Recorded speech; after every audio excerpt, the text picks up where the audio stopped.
Sinopsis Hometown Cha-Cha-Cha, episode 12. Hometown Cha-Cha-Cha episode 12, kembali dibuka dengan adegan manis yang bikin diabetes. Terlihat Hyejin dan Dusik yang tengah berbahagia sembari bermain air berdua dan menyantap semangka di musim panas. Namun, ketika Dusik tidur, para penonton dibawa ke tempat lain. Terlihat, Dusik yang sekarang bertemu sisi gelap Dusik yang lain. "Apa kamu pantas merasa bahagia?" tanya Dusik lain. Tak lama, Dusik pun terbangun. Melihat Hyejin berada di sampingnya, ia pun langsung memeluk Hyejin. Di adegan berikutnya, Hyejin pun menuliskan 100 aktivitas yang ingin ia lakukan bersama dengan Dusik. Hal ini membuatnya senyum-senyum sendiri selama berada di kantor. Pulang kerja, Dusik menemukan Hyejin di rumahnya. Masih terkejut, Hyejin meminta Dusik untuk mandi. Usai mandi, Hyejin pun meminta Dusik untuk melakukan couple yoga. Aktivitas ini membuat Dusik kesal. Hyejin pun sempat ngambek dibuatnya dan memutuskan pulang. Namun ketika ia beranjak, selembar kertas tertinggal di sofa Dusik. Dusik pun melihat itu dan tersenyum. Ia merasa hal yang dilakukan Hyejin sangat manis. Dusik pun setuju untuk melakukan 100 aktivitas itu bersama-sama. Keduanya pun memutuskan untuk pergi ke Seoul di akhir pekan. Malam harinya, Dusik dan Nyonya Hwajong melakukan rapat dadakan. Mereka ingin memilih 5 orang warga untuk syuting acara Sung Hyun. Karena rumah nenek Gamri dipakai syuting, ia sudah pasti ikut syuting.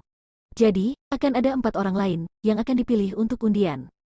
Warga yang menang diundi adalah Chae-jun, Namsuk, Yoon Geong, dan Hwajong. Akhir pekan pun tiba. Dimpel couple pun pergi ke Seoul untuk berkencan. Pertama, mereka mengunjungi museum seni sebelum ke Seoul. Di sana, Dusik membicarakan sebuah karya seni yang sederhana dan ia sangat menyukai.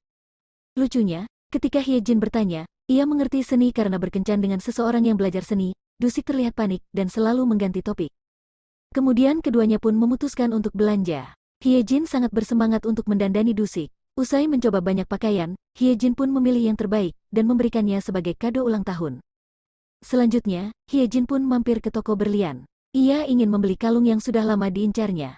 Namun, ketika mengetahui harga kalung tersebut, sebesar pukul 5,55 juta won, Dusik pun terdiam. Usai membeli kalung, Dusik berpapasan dengan temannya semasa kuliah. Keduanya terkejut, karena tak menyangka bisa bertemu.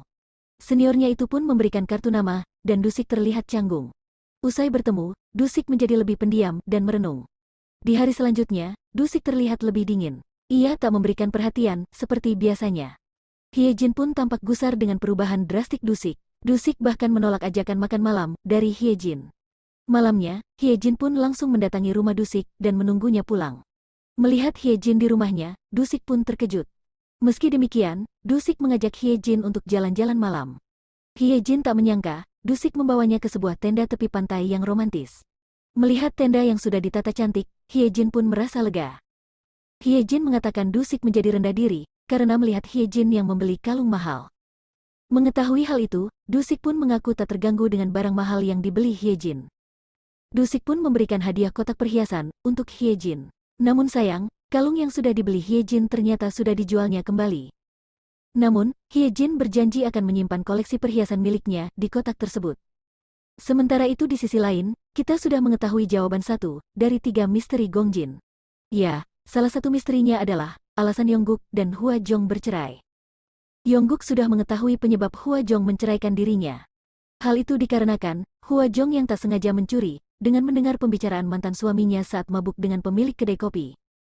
Yongguk mengatakan ia tak menemukan keistimewaan dalam pernikahan. Ia menikah dengan Hwajong karena mereka sudah dekat. Yongguk bahkan berkata bahwa ia bosan dengan hubungan tersebut. Sementara itu, Miseon dan Engchol akhirnya berpacaran. Engchol berlutut dan meminta Miseon untuk jadi kekasihnya.